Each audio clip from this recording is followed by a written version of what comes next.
কাঁচকলা দিয়ে যে এত সুন্দর একটা রান্না করা যায় আপনারা দেখলে বুঝতে পারবেন। তো পাতলা পাতলা করে কাঁচকলাগুলোকে আমি কেটে নিয়েছি এইভাবে, মাঝখান থেকে 2 ফালি করে, তারপরে পাতলা করে করে 3 ফালি করে কেটে নিয়েছি। তো এইবারে কাঁচকলাগুলোকে আমি সাদা তেলে ভালো করে ডিপ ফ্রাই করে নেব। তার জন্য কড়াইয়ের মধ্যে বেশ খানিকটা সাদা তেল দিয়ে দিলাম। দিয়ে তেলটা গরম হয়ে গেছে আমার, মোটামুটি বেশ গরম হবে। তারপর কাঁচকলাগুলো একে একে আমি ছেড়ে দেবো, দিয়ে লাল লাল করে ভেজে আমি তুলে নেব। ডিপ ফ্রাই করেই কাঁচকলাটা কিন্তু ভাজতে হবে। এই কাঁচকলা বলুন আলু বলুন ডিপ ফ্রাই করলে বেশি তেল লাগে না, এতে তেল বেশি অ্যাবজর্ব করে না, কিন্তু টেস্টি হয় ভীষণ।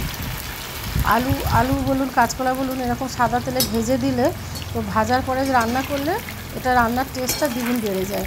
তো আমার হয়ে গেছে, দেখেছেন, এদিক ওদিক করে এপিট ওপিট করে ভালো করে আমি কাঁচকলাগুলোকে আমি ভেজে তুলে নেব। অনেক সময় সবজি জানেন তো কাটার ওপরেই রান্নার টেস্ট হয়।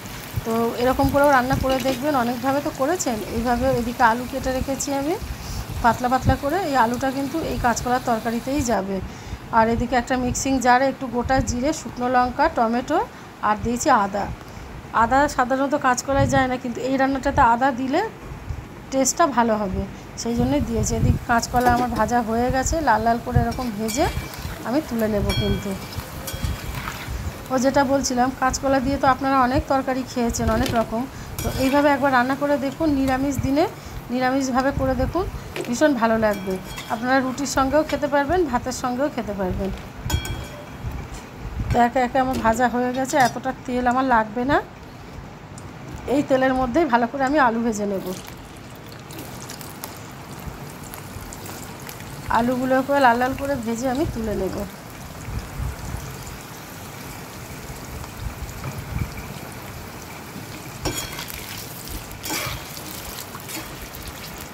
নিরামিষ দিনে এরকম একটা রান্না আপনারা করে নিতে পারেন, তো খেতেও ভালো লাগবে আর দেখতেও ভালো। দেখছেন তো যে লাল লাল করে সুন্দর করে ভেজে তুলে নিলে রান্নাটা দেখতেও খুব সুন্দর হবে। লঙ্কা যেহেতু শুকনো লঙ্কা বাটা পড়বে, তো কালারফুলও হবে।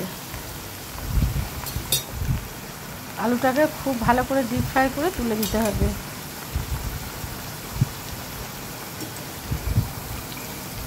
একবার বানিয়ে দেখবেন রান্নাটা। অনেক সময় মাছ টাছ দিয়েও তো আপনারা করে খেয়ে দেখেছেন আমিষভাবে, তো শুক্তোতেও খেয়ে দেখেছেন। তো এইভাবে নিরামিষভাবে একবার বানান, আশা করছি ভালো লাগবে আপনাদের। তো আলুগুলো ভাজা হয়ে গেছে আমার, আলুগুলো ভেজে আমি এক একে সব তুলে নিলাম।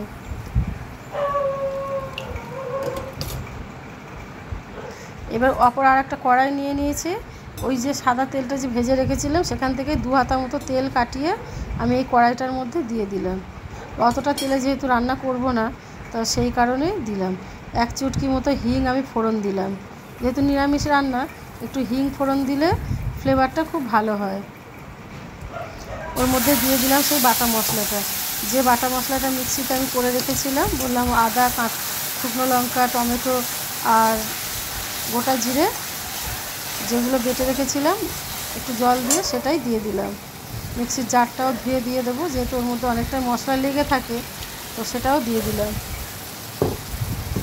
দিয়ে ভালো করে তেল যতক্ষণ না ছাড়বে ততক্ষণ মশলাটা কিন্তু এখানে কষাতে হবে, নাহলে আদার কিন্তু একটা কাঁচাটা গন্ধ থাকবে। তো এই কারণে ভালো করে তেল ছাড়া না অবধি কষাতে হবে।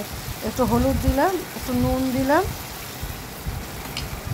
দিয়ে মশলাটা আমি ভালো করে কষিয়ে নেব।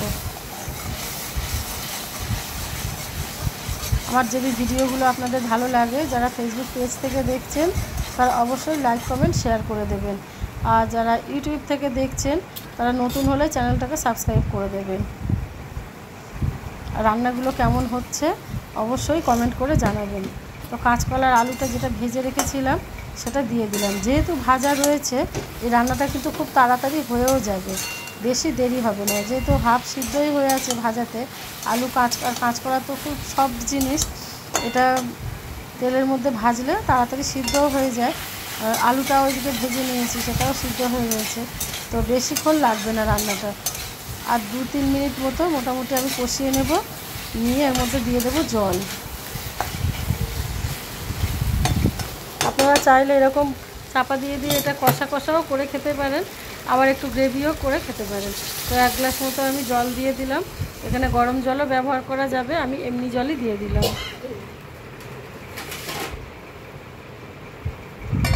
দিয়ে চাপা দিয়ে 5 মিনিট মতো ফুটিয়ে নেব। ভালো করে ফুটিয়ে নিয়ে আমার কিন্তু রান্নাটা হয়ে যাবে।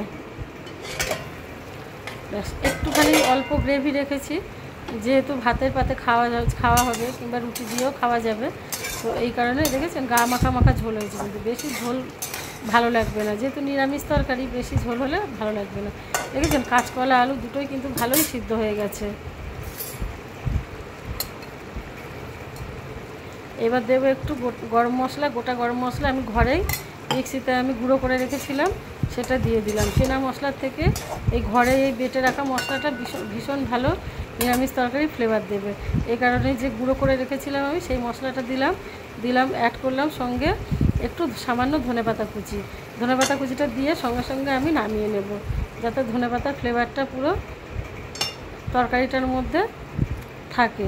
তো হয়ে গেছে আমার রান্না আজকে কাঁচকলা আলুর একটা দুর্দান্ত রেসিপি নিরামিষ। এইভাবে বানিয়ে নিতে পারেন আপনার নিরামিষ দিনে, এরকম রান্না একটা করে নিতে পারেন, খেতেও ভালো লাগবে। আর একই রকম রান্না প্রতিদিন খেয়ে খেয়ে যে আমাদের মুখ অনেক সময় তো জিভ মোটা হয়ে থাকে, তো এরকমও খেতে এরকম করে একটা রান্না করে বানিয়ে নিতে পারেন, ভালোও লাগবে খেতে আপনাদের আশা করছি। তো আজকের মতো তাহলে ভিডিওটা এখানেই শেষ করছি।